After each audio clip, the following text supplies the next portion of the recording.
Assalamualaikum teman-teman, kembali lagi bersama saya yang membahas seputar alur cerita film. Kali ini saya akan membahas alur cerita film yang tentunya sangat-sangat seru. Oh ya guys, Mimin hampir lupa. Sebelum lanjut ke ceritanya, alangkah baiknya teman-teman dan saudara-saudara sekalian subscribe, like, dan komen agar saya lebih bersemangat untuk membuat alur cerita filmnya.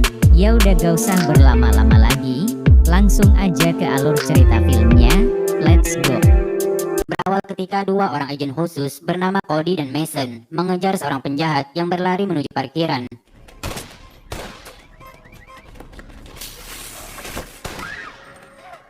Saat Mason lengah, ia mendapati seorang wanita dan temannya Cody sudah dalam keadaan tertembak, sedangkan penjahat tersebut ia berhasil lolos.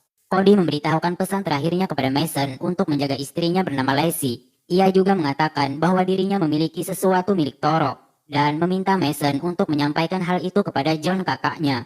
Hingga kemudian Cody pun meninggal sebelum bantuan datang.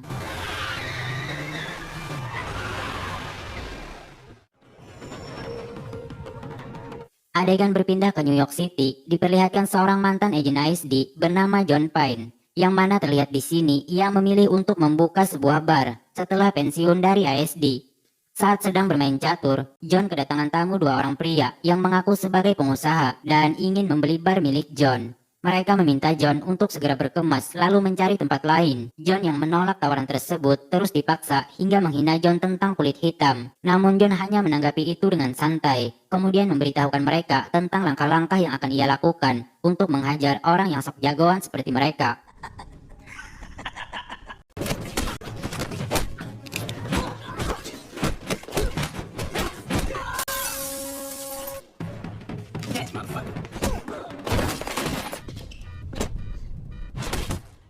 Setelah menghajar mereka, John mendapatkan telepon dari temannya yang memberitahukan tentang kematian Cody adiknya. Mengetahui itu, John langsung berangkat ke Rumania untuk kemudian menemui teman lamanya yang bernama Arnold atau Briggs. Briggs sendiri sekarang menjadi ketua para agensi di ASD. John lalu menanyakan tentang kematian Cody kepada Briggs. Briggs mengatakan bahwa Mason dan Cody adalah anggota Satgas yang ditugaskan untuk menyusupi sindikat narkoba yang berakar di Eropa Timur.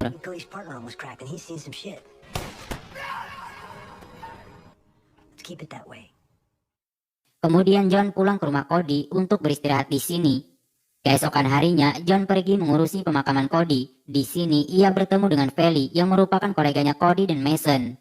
Feli memberitahukan bahwa ada kejanggalan dengan kematian Cody yang mungkin juga berkaitan dengan kematian informannya. John mengatakan bahwa ia akan menemui Feli kembali untuk bertanya lebih lanjut. Lalu malam harinya, terlihat Mason mengintai seorang kartel narkoba bernama Jovic yang baru saja keluar dari studio. Dikira sudah aman, Mason pun masuk ke tempat tersebut. Namun tiba-tiba beberapa penjaga menyerangnya.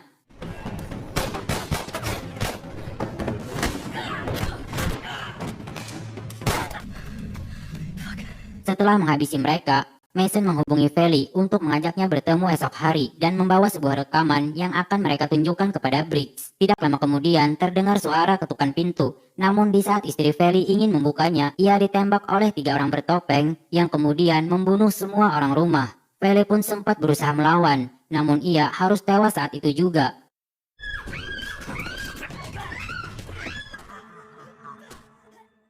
Kembali ke Mason, ia menghubungi John untuk mengajaknya bertemu di sebuah klub. John yang tiba lebih dulu, ia bertemu dengan mantannya bernama Sky, yang sekarang bekerja sebagai penari di klub ini. Saat Mason datang, Sky pergi meninggalkan mereka. Namun saat mereka ingin membicarakan tentang kematian Cody, terlihat Sky yang sedang dibawa paksa oleh beberapa pria. John yang melihat itu, ia meminta waktu 1 menit kepada Mason untuk menghajar mereka.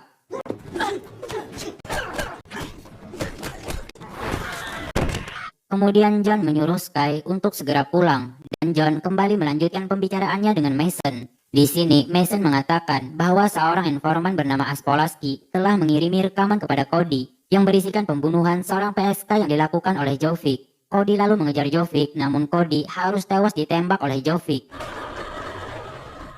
John lalu bertanya di mana ia bisa menemukan Jovic. Mason menjawab, ia sekarang ada di belakangku.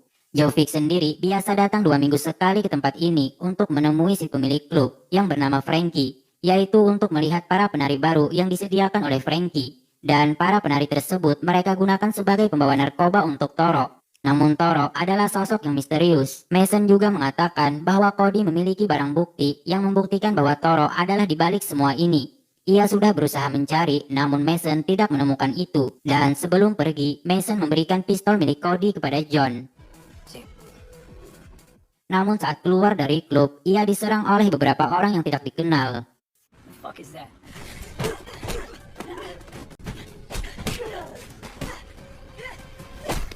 Mason berhasil mengalahkan mereka semua, namun tiba-tiba sebuah mobil datang menabraknya, yang kemudian langsung kabur dari sana. Berpindah ke John, ia membuka laptop milik Cody, dan menemukan rekaman pembunuhan Aspolaski yang dilakukan oleh Jovic bersama Toro. Mereka menyiksa Aspolaski karena telah membocorkan bukti kejahatan mereka kepada Cody. John lalu membuka handphone milik Cody dan menemukan pesan terakhirnya untuk John, yang ternyata Cody sudah mengetahui bahwa dirinya menjadi target pembunuhan. Ia memberitahukan kepada John bahwa ia telah memegang uang 5 juta dolar yang Aspolaski ambil dari Toro, yang kemudian ia simpan di sebuah kastel pinggiran kota. Ia juga memberikan kunci berangkas itu kepada John. Cody mengatakan tidak ada yang bisa ia percaya saat ini selain John kakaknya sendiri. Di akhir video, Cody mengatakan, "John, kau pasti tahu harus berbuat apa." Di sisi lain, Jovic menghampiri Sky bersama temannya. Ia menanyakan tentang siapa John, seorang pria yang ia lihat di klub kemarin malam. Sky dan temannya menjawab bahwa itu hanya seorang pelanggan. Jovic yang tidak percaya itu, ia menampar temannya Sky. Namun temannya Sky juga membalasnya lalu kabur. Namun Jovic menyuruh anak buahnya untuk menangkap mereka. Berpindah ke John, ia kedatangan tamu. Yang ternyata itu adalah Mason. John pun menunjukkan rekaman itu kepada Mason. Ia mengatakan bahwa sudah menontonnya ratusan kali, namun tidak mendapat apapun tentang Toro. Lalu Mason mengatakan bahwa rekaman itu mereka kirim kepada Cody sebagai bentuk ancaman agar Cody jangan macam-macam dengan mereka. Mason juga memberitahukan bahwa Feli sudah dibunuh oleh mereka dan sekarang ia menjadi target selanjutnya. John pun menanyakan tentang Lacey istrinya Cody kepada Mason untuk kemudian langsung menemuinya. Lacey mengatakan bahwa dirinya bekerja dengan Toro untuk merekrut para penari baru yang kemudian dijadikan sebagai pengedar. Namun dia melakukan itu dengan terpaksa karena mereka mengancam akan membunuh adiknya yang masih berumur 15 tahun. Saat John ingin pergi dari sana, ia mendapatkan kiriman video dari Jovic, yang dimana Jovic berhasil menangkap kemudian membunuh Sky bersama temannya. John yang marah, ia langsung pergi ke tempat Frankie, kemudian menghajar Frankie bersama anak buahnya.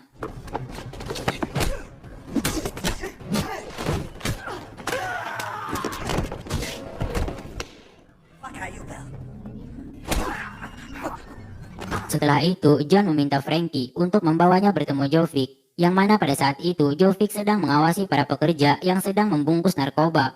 John memberikan kesempatan kepada Jovic untuk dirinya melawan, sebelum kemudian ia membunuhnya.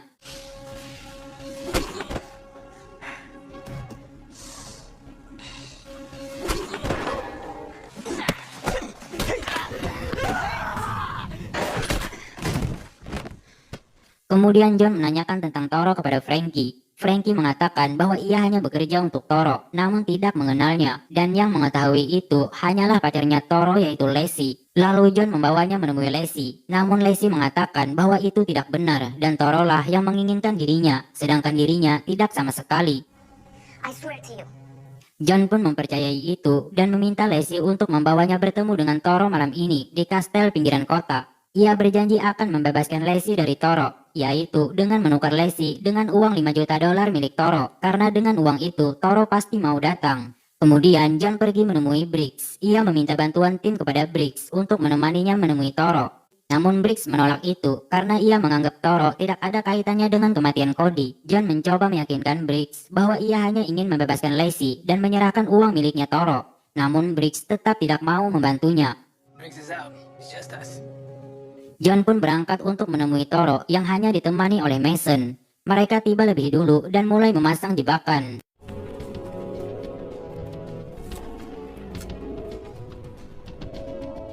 Kemudian Mason standby di tempat tinggi dengan snipernya, sedangkan John di bawah untuk menyambut mereka. Tidak lama kemudian terlihat beberapa mobil yang datang kemudian berpencar untuk mengepung mereka.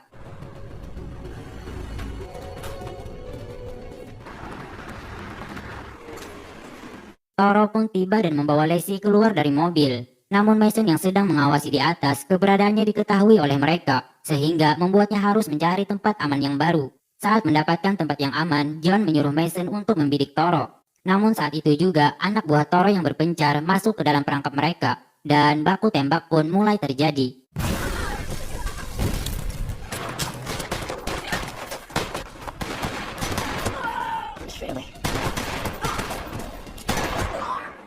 Sedangkan Toro ia bersembunyi di samping mobil. Kemudian John mulai memancing Toro dan memerintahkan Mason untuk menembak Toro. Toro berhasil menghindar dan mengenai topinya sehingga mengungkap siapa Toro sebenarnya, yang ternyata dia adalah Briggs, yaitu teman mereka sendiri. Mason pun dibuat kaget, namun saat ia ingin kembali menembak, Briggs berhasil kabur dengan berlari masuk ke dalam kastel.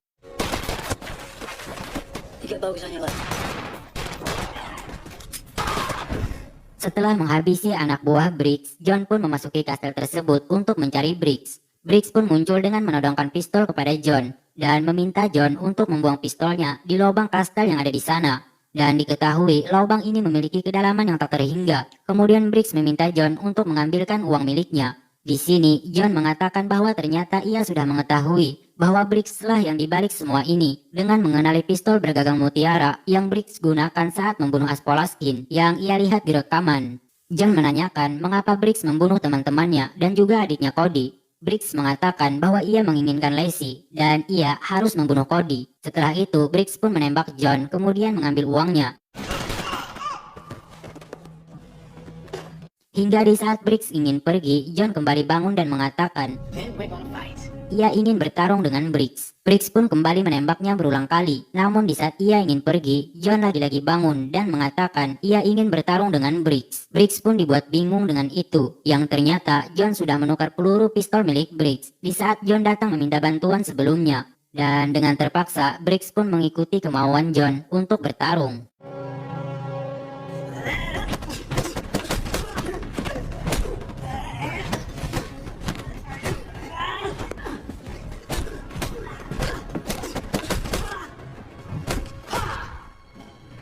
Hingga akhirnya Briggs pun tewas dengan terjatuh di lubang kastel tersebut.